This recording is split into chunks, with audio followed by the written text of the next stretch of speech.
आज आपण गव्हाच्या पिठापासून मस्त असं खमंग धिरडे बनवणार आहे।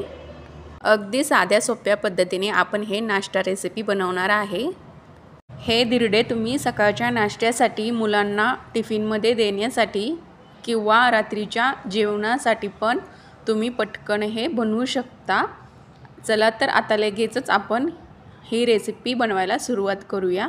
सर्वात अगोदर बाउलमध्ये 1 कप हे गव्हाचं पीठ घेतलेलं आहे। गव्हाचं पीठ चाळून 1 कप यामध्ये मी टाकून घेतले। आता ज्या भांड्याने आपण हे गव्हाचं पीठ घेतलेले त्याच भांड्याने अर्धा कप येथे 0 साईजचा रवा घेतलेला आहे। आता यामध्ये 2 चम्मच दही येथे टाकून घ्यायचं। तुम्ही दही ऐवजी अर्धा लिंबू देखील यामध्ये टाकून घेऊ शकता। चवीनुसार मीठ यामध्ये टाकून घ्यायचं आहे आणि थोडं पाणी करत हे आपल्याला दही यामध्ये फेटून घ्यायचं आहे।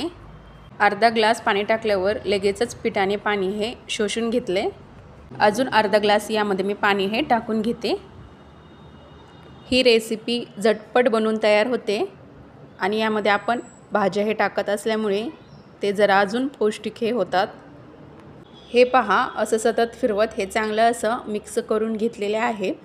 आता यामध्ये शिमला मिरची 1 कट करून बारीक चिरून यामध्ये मी टाकून घेतले। त्याचबरोबर 1 मोठा कांदा बारीक, शक्य होईल तितकं बारीक असं कापून घ्यायचं आणि यामध्ये टाकून घेतलेले आहे। त्याचबरोबर 1 टोमॅटो बारीक चिरून घेतलेला तेही यामध्ये मी टाकून घेतले। तुम्ही हे तिखट खात असाल तर यामध्ये लाल मिरची पावडर देखील तुम्ही यामध्ये टाकू शकता किंवा हिरव्या मिरच्या बारीक कट करून देखील यामध्ये टाकू शकता। कोणत्याही पालेभाज्या तुम्ही बारीक चिरून यामध्ये टाकू शकता, म्हणजे खूपच पौष्टिक अशी ही रेसिपी बनते आणि मुले ही पालेभाज्या खात नसतील तर ते आवडीने खातील। तर थोडीशी वरून बारीक चिरून घेतलेली कोथिंबीर यामध्ये मी टाकून घेतली। आता हे सर्व आपल्याला चांगलं असं मिक्स करून घ्यायचं आहे।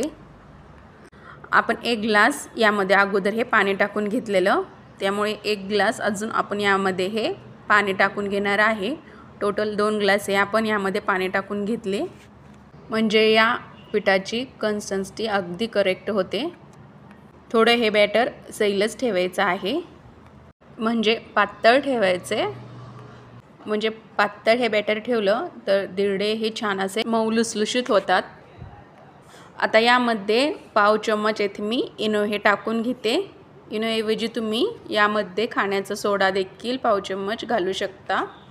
ही रेसिपी इन्स्टंट आहे, आपल्याला भिजवत ठेवायची काही गरज नाही, त्यामुळे आपण पटकन ही रेसिपी बनवत असल्यामुळे यामध्ये मी पाव चम्मच हे इनो हे टाकून घेतले, म्हणजे हे बॅटर न भिजवता आपण पटकन हे रेसिपी बनवणार आहे।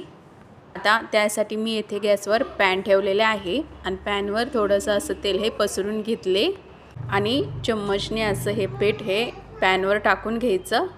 पॅन अगोदर पहिल्यांदा चांगलं असं गरम करून घ्यायचं। त्यानंतर हे बॅटर टाकल्यानंतर आपल्याला गॅसची फ्लेम हे मीडियम ठेवायची आहे आणि मीडियम फ्लेमवर आपल्याला हे बॅटर टाकून घ्यायचं, म्हणजे चांगले हे भाजून जातात, अजिबात असं करपत नाही। तुम्ही कोणत्याही साईजमध्ये हे बॅटर टाकू शकता, लहान किंवा मोठ्या। आता यावरून थोडंसं असं चिली फ्लेक्स हे टाकून घ्यायचं। चिली फ्लेक्स हे टाकून घेतल्यानंतर हे धिरडे आहे ना, थोडंसं असं वरून कोरडे झालं तर लगेच असं पलटी करून घ्यायचं। वरची बाजू हे पूर्णपणे सुकलेली आहे। आता मी हे पलटी करून घेतले।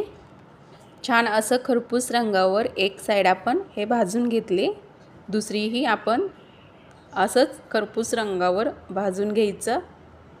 जास्त करून तेलाचा वापर न करता आपण हे धिरडे हे बनवलेले आहे। तुम्ही तुमच्या आवडीनुसार वरून देखील तेल हे टाकून घेऊ शकता, या धिरड्यांना तेल हे लावून घेऊ शकता, भाजून घेऊ शकता।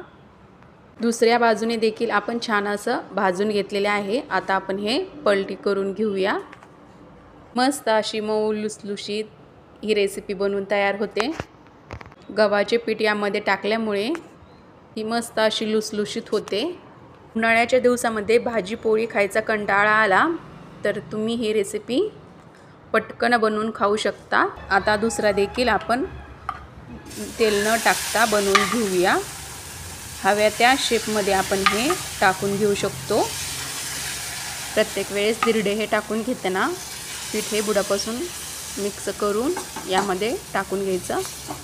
आता दुसरं दिरडं देखील आपलं हे बनवून तयार झालेलं आहे। याच्यावर झाकण नाही अजिबात ठेवायचं। झाकण वरून ठेवल्याने हे थोडंसं असं ओलसर होतं, म्हणजे जास्तच असं मऊ होतं। म्हणून झाकण न ठेवता आपण हे भाजून घेतलेले आहे। तर हे पण आता अगदी छान असं भाजून झालंय। घेतलेल्या पिठामध्ये साधारणतः 7 ते 8 हे दिरडे बनवून तयार होतात। तर आपण प्लेटमध्ये हे सुद्धा काढून घेऊया। तर हे सकाळच्या नाश्त्यासाठी बनवता येतात, डब्यांना मुलांना देखील देता येतात। हे दिरडे खोबऱ्याच्या चटणीसोबत, सॉसबरोबर, दहीसोबत देखील तुम्ही खाऊ शकता किंवा असं खाल्ले देखील तरी पण खूप छान लागते। मुलांना हे तुम्ही सॉसबरोबर देऊ शकता, तर अवश्य बनवून पहा। रेसिपी आवडली असल्यास एक लाईक करायला विसरू नका। तर पुन्हा भेटूया अशाच एका नवीन रेसिपीसोबत। व्हिडिओ हा लास्टपर्यंत पाहिल्याबद्दल तुमचं मनापासून आभार। Thank you.